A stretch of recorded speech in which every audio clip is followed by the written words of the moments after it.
So, I'm now going to speak with Camellia, if that's okay, unless somebody has a burning question right now that they want to ask, based on my opening remarks. Oh, that's splendid. Nobody has a question right now. That's good. So let's continue apace. And I'd like you to please give a round of applause to Camellia, who's come here to do this wonderful stuff. Welcome, Camellia. So I just wanted to ask a couple questions before we get started, if you don't mind. I think that it's important that we are really drawing on history here and drawing on maybe some very, very authentic and beautiful, well, I guess almost archetypal Spanish locales.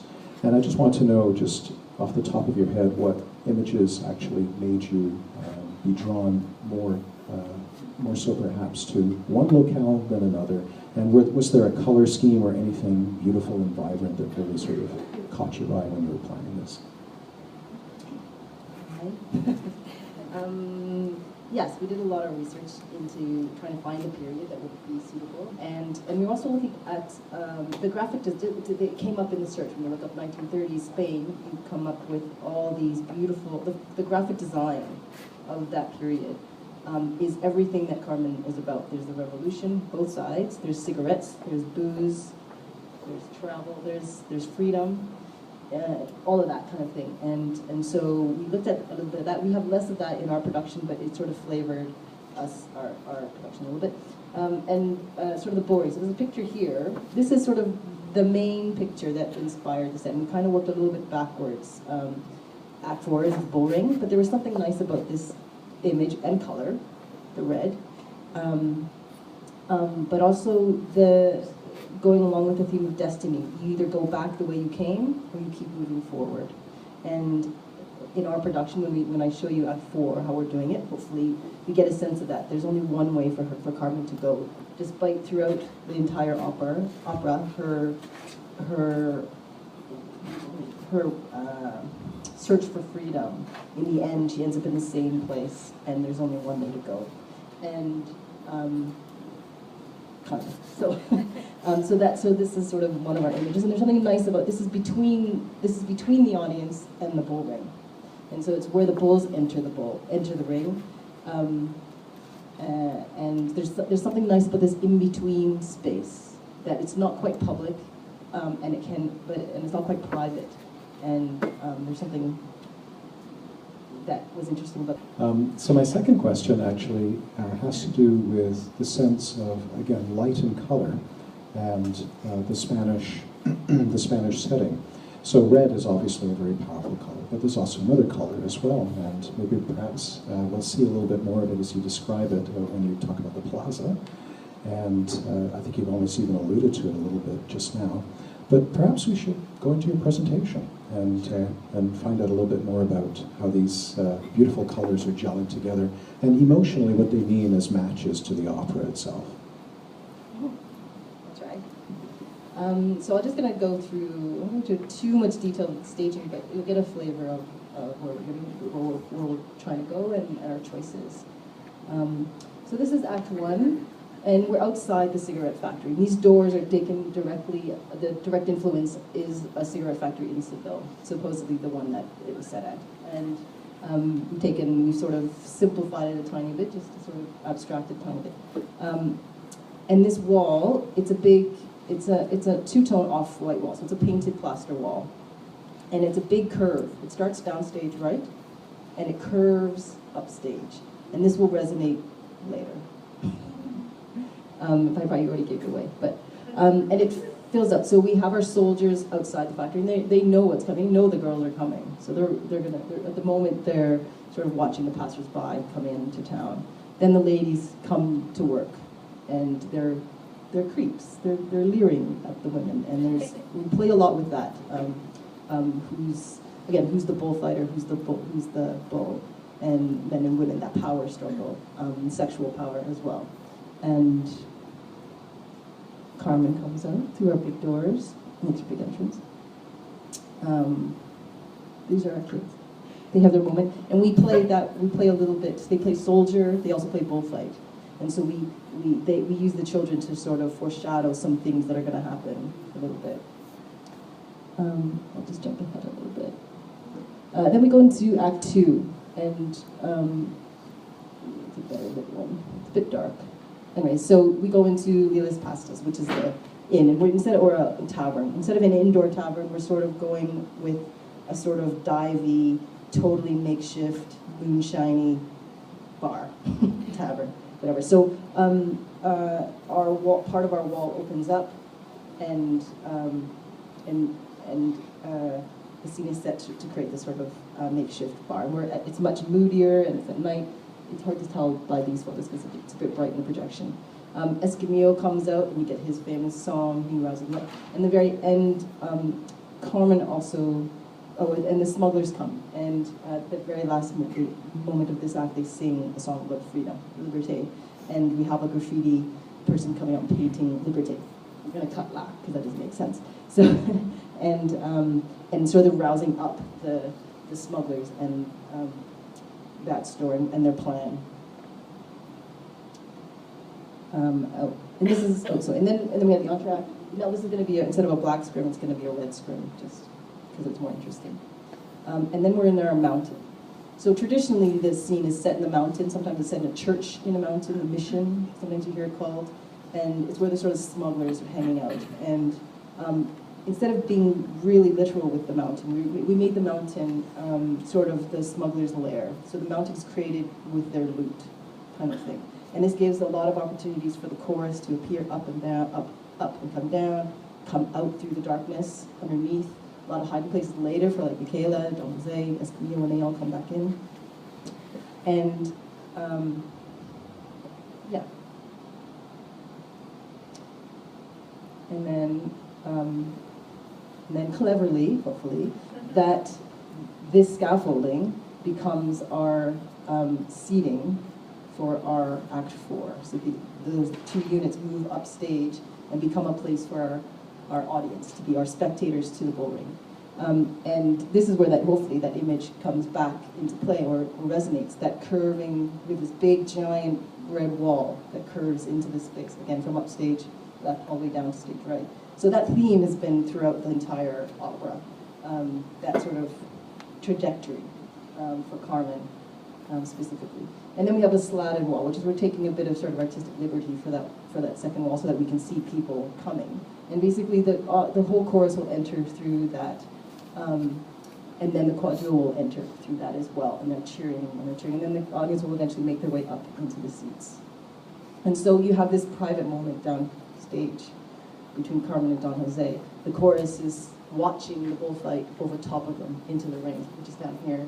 Escamillo will sort of make flashes of appearance once in a while, because the music, there's a bit of back and forth music there.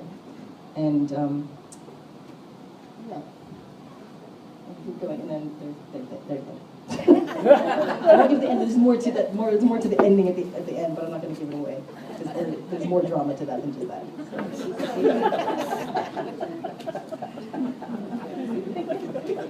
That's the most rapid death scene I've ever seen. I like that.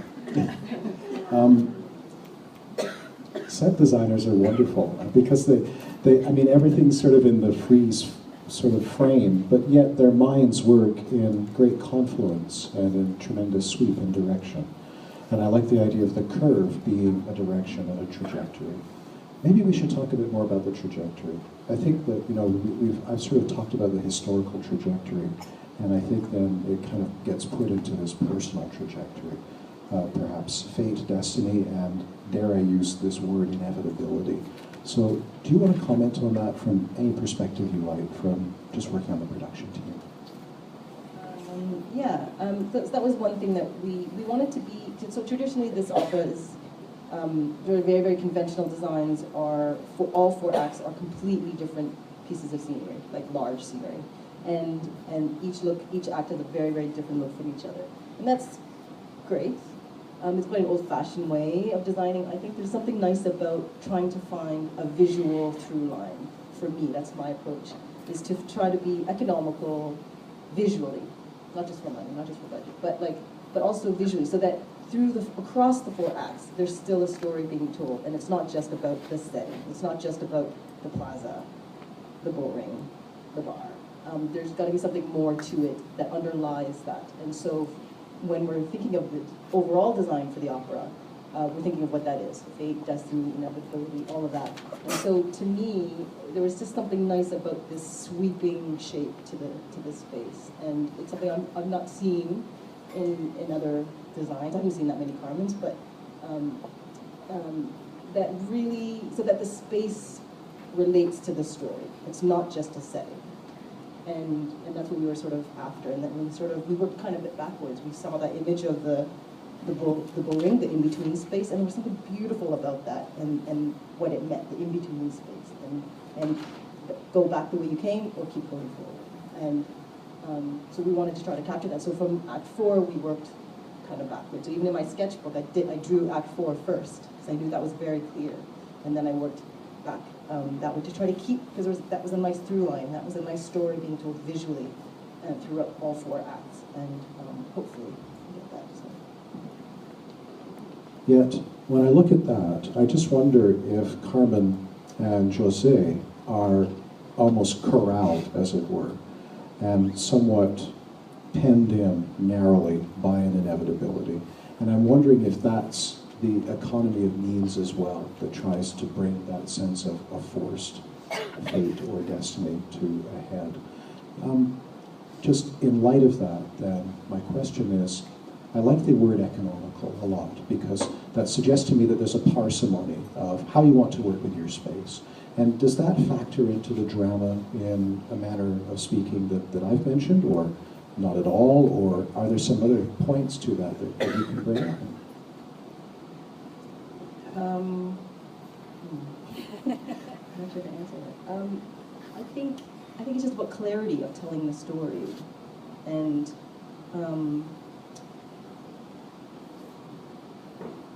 yeah.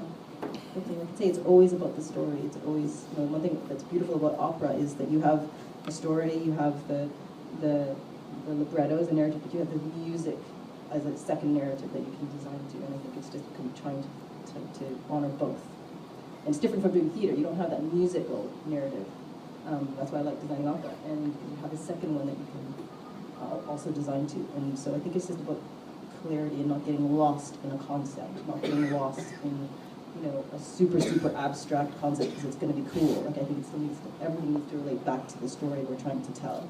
And yeah. And also the scene changes. You want to keep it going.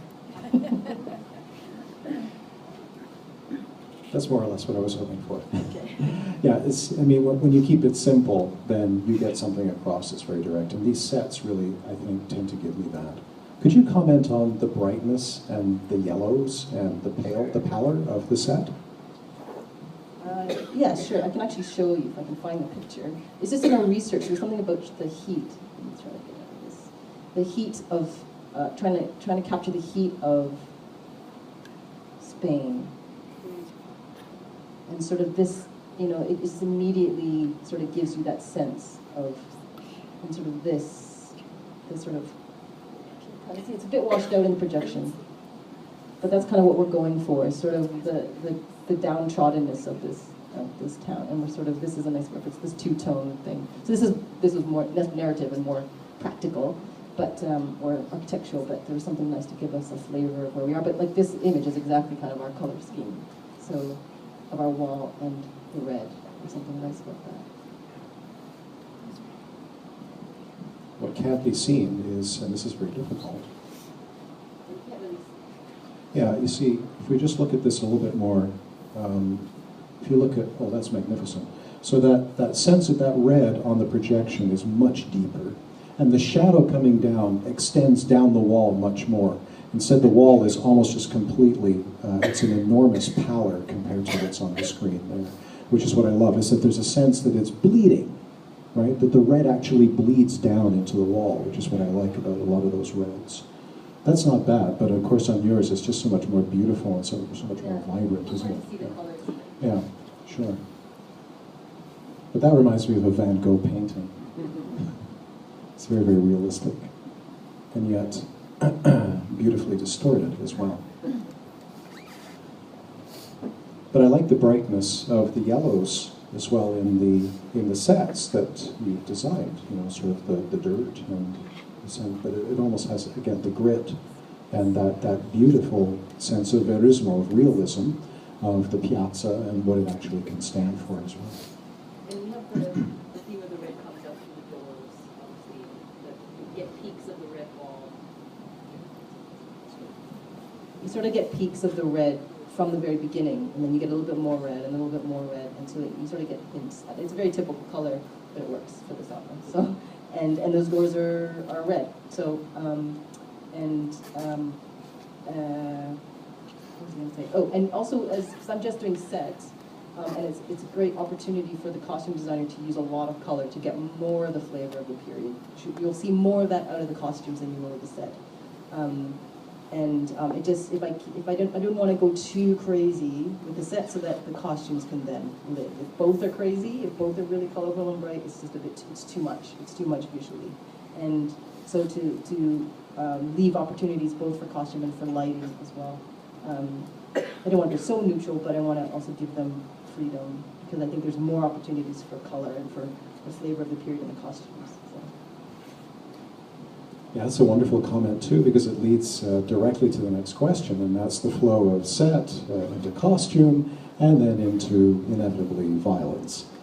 Because a lot of the sense of what's going to happen in this opera, and of course how the characters are dressed, really takes that, unfortunately, that direction, especially given the time of setting. Do you want to comment on some of the more, shall we say, aggressive tones that are and postures that are taken up in this production? I'm not sure what you mean. Just the violence in general. Well, okay, so one big theme that Maria, the director, and I and Dina, the costume designer, talked about a lot is that notion of who's the bull and who's the bullfighter. So throughout the whole opera, we get a sense of that, and there's a lot of fighting, there's a lot of guns, knives, pushing around, I don't know how to talk about. And at the very, very end, again, I don't want to give it away because we are doing a little bit of a twist that is different than maybe other productions of Carmen you've seen. Part of it is to keep Carmen a strong female character as opposed to a weak female character that she's strong, but she still is she ends up being quite weak at the end, and we're trying to make that a little different. But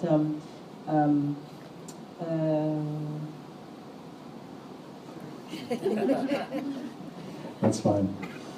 So I think the violent edginess that I was after was that, yes, Carmen already, with its knife fight in the cigarette factory, and of course with the capture of Zuniga and the mild attempted humor that really doesn't play for us quite as well as it did back then, where the smugglers surround him and he's just caught out.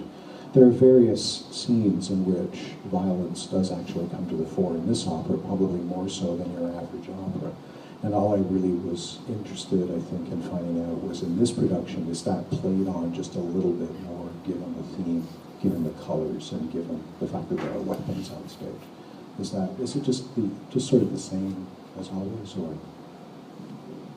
I'm not quite sure yet. We're sort of just getting into those kind of scenes in rehearsal, so. Yeah. So I'd say yes, maybe. We'll have to wait and see. I'm looking forward to finding out myself. Okay, so I have another question, and this pertains to the set as a metaphor itself. So sets are often used as symbols for all kinds of political dimensions. This is not really an overly political telling of the opera at all. It's one of economy, but we still have Liberté sprayed on the wall, so a graffiti artist comes out and does that at the end. And I'm wondering in what context is liberty used for this particular production, rather than just in Carmen in general? What specifically makes us go for that? And of course, the red on that pale wall really makes it stand out, doesn't it? So what is that there for? The Liberté, the graffiti? It's just a reference. It's just because graffiti is radicalism. Do you know what I mean? And it is this beautiful opera set, and we're going to deface it. Basically, is what we're trying to. It's kind of hopefully shocking and and unexpected. now you guys all know, so it's not unexpected. But, so don't tell anybody else. And yeah, it's just it's sort of an unexpected moment, and it should feel like what it is. It's spontaneous, really, and in that song they rouse each other up into the spirit of that, and they sing Liberté, and so we wanted to have that sense. And, yeah. How do you get the Liberté off the wall for the next show? Still trying to figure that out. So far they've found like kids paint, like washable paint. We're still a little worried about it because it's a pale wall and it can wash off, but it can also stain. Red paint is notorious for staining still, even though it says it's completely washable. It comes off right at intermission, so hopefully they'll get to it right away. I just did another show where we painted on the floor, and it was a mess, and it was very hard to clean up, so I'm not really sure. Yeah.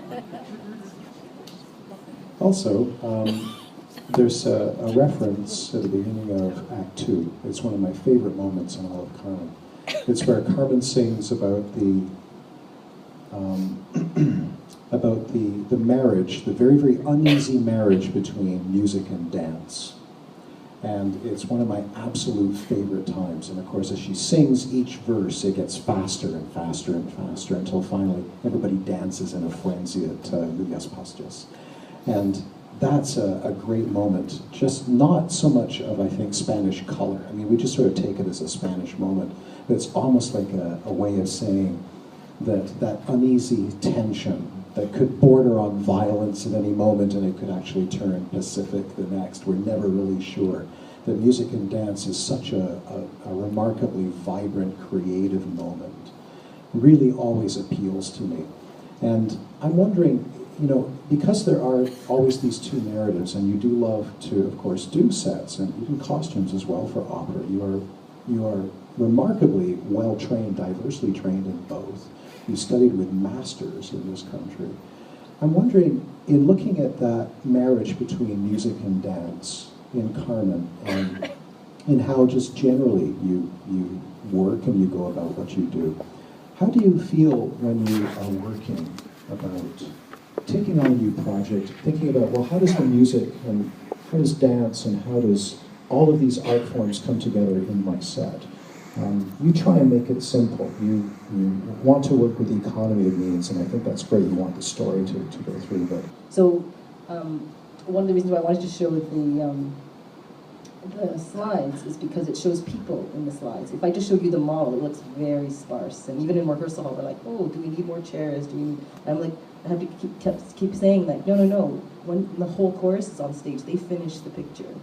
And even when the chorus is not on stage, when people are on the space, that completes the picture for me. So I always put people in my designs because that's sort of the final step. Even though I'm not doing costumes, I can't just design it without people because they're part of the picture. So it may look sparse without people on it, but as soon as you fill that space, it's wonderful. And what's nice about rehearsing in this new rehearsal hall is a full-size space and the first day we get the chorus on stage, and I'm like, oh, it's gonna work. You know what I mean?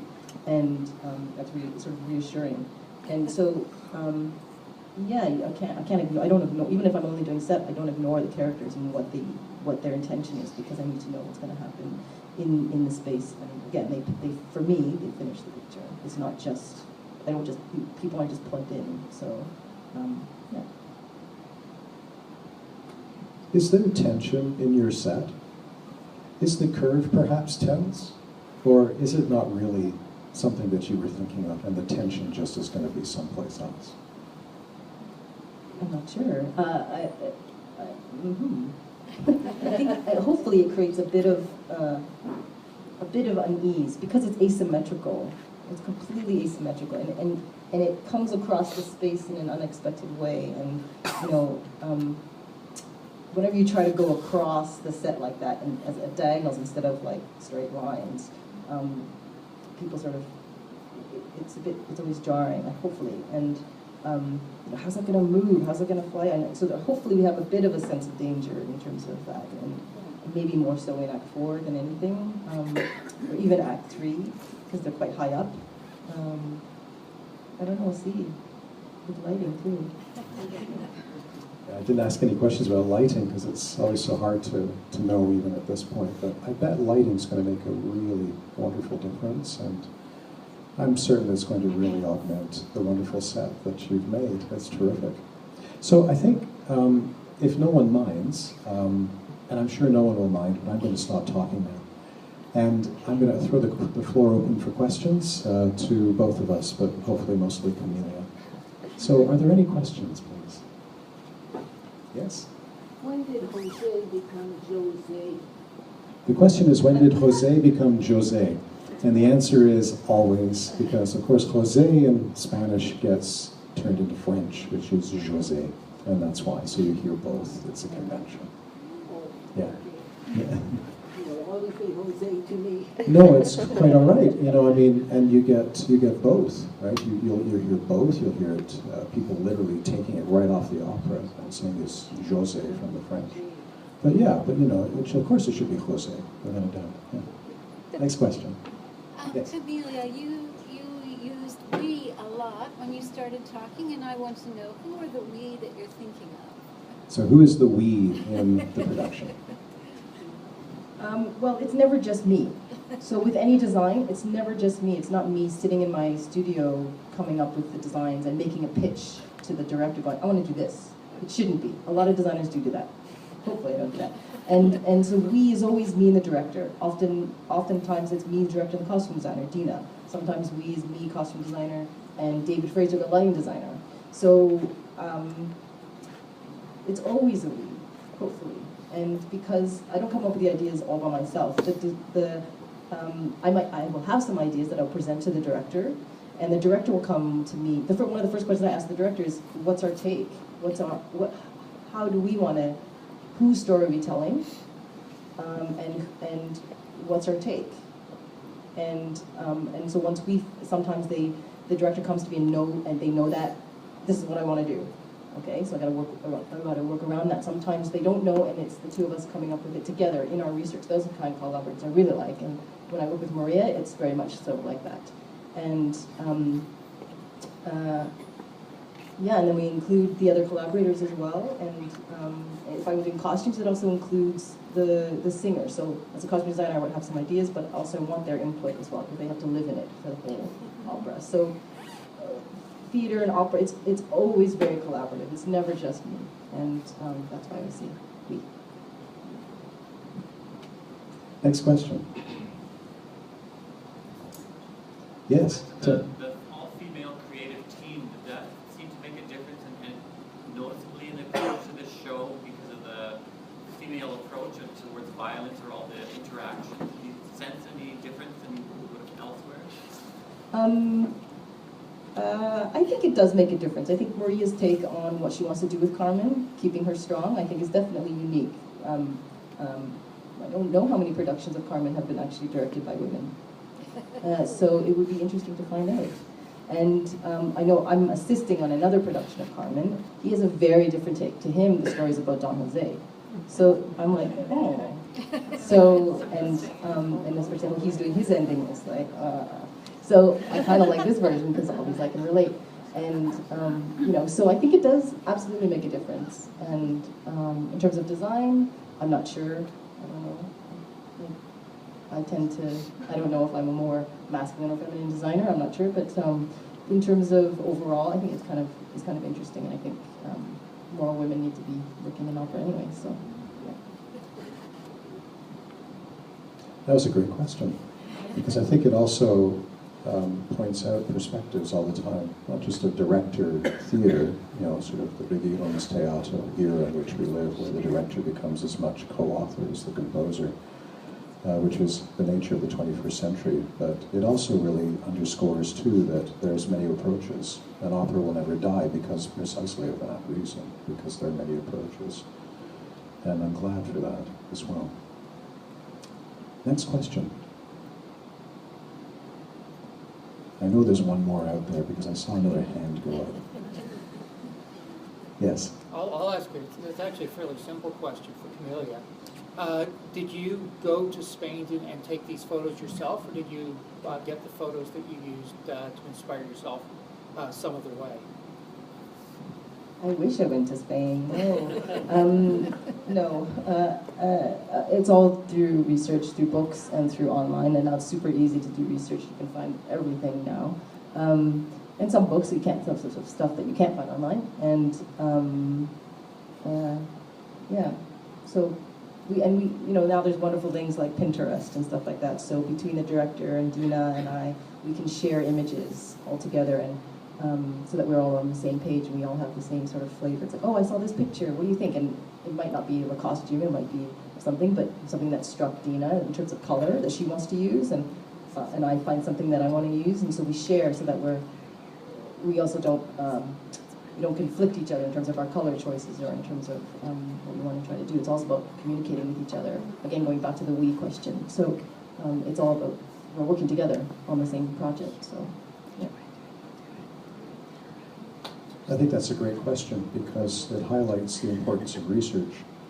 For me, in talking about Spain, I've never been to Spain. I wish I had gone to Spain. So I'm always aware of that there's this background lack. So I go and talk to people from Franco Spain, from that era before I come and give this talk, and make certain that I've got some sort of a steady ground on which to base my comments without being inflammatory or falling on one side or another, because these are very, very difficult topics. So I'm glad you asked that question. And from the point of view of history, sometimes we just can't go to those countries. But it really does help if we do, and if we can travel, or at least work with people who've actually gone to those places. Camellia has one more comment. One thing that might be worth commenting on it. So in this research, you have, it's a Civil War, was very well documented in photographs, photography, it's quite prevalent in the time. You have Frank Capra and something. And then there's, I can't remember her name, but it's actually Frank Capra's girlfriend or wife, who was also a photographer that you've never heard of. And she was never published, but her work has now since been published, and I wish I remember her name, but she was just as prolific as he was. And you never hear of her. You probably recognize some of her photographs, but you don't know her name. So that was kind of interesting. So a lot of the images that Dina uses for the costumes, especially when they're all smugglers, are from her photographs. It's women with guns, women in the revolution, and that was kind of very interesting. So. Yes. I believe that the person that goes and fights the bull is actually a matador, and that Bizet had to go with Toreador because he couldn't fit matador into the right rhythm. Yes, exactly. And of course, it's archaic, right? So yeah, he couldn't get matador to really work it in. Exactly right. Thank you for recall that. I recall reading that as well. That's a really good point. I love that. And what is the difference between the two? It's, do you know? Well, the matador is the guy with the sword and fighting the bull. I'm not sure what the Toreador is. I guess he's the lover boy or something other. Yes, go ahead. The Toreador, so Toreo is actually the ensemble of the people that are in the bull ring, because it's not just the matador fighting the bull. He's got a whole ensemble with him. So there's Picadillo, yeah, and Picador.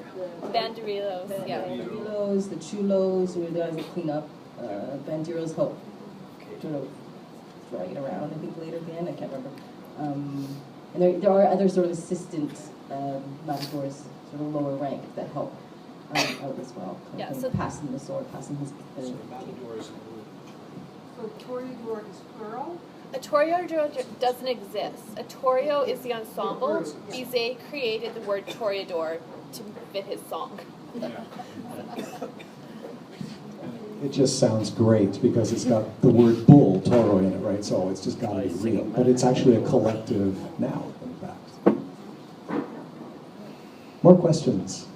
There's always more questions with Carmen. Carmen leaves you asking questions all the time. Any more questions? Well, I have the feeling that that we have really covered a lot of ground here on the production and on Carmen itself. Thank you all for coming. Thank you for giving us a warm welcome, and thank you for your questions and your kindness again. And we will see you at the opera, and then after that for Maria Stuarda, which is also going to be an absolutely remarkable good time. We've just got to thank Edmonton Opera for doing it right again and again for how it programs. And in that matter, we should please not only thank Camellia Koo for her wonderful comments, but also for Tim Yakimek for actually putting on these really, really great productions without fear at a time where we really need people like Tim to be doing this. Thank you.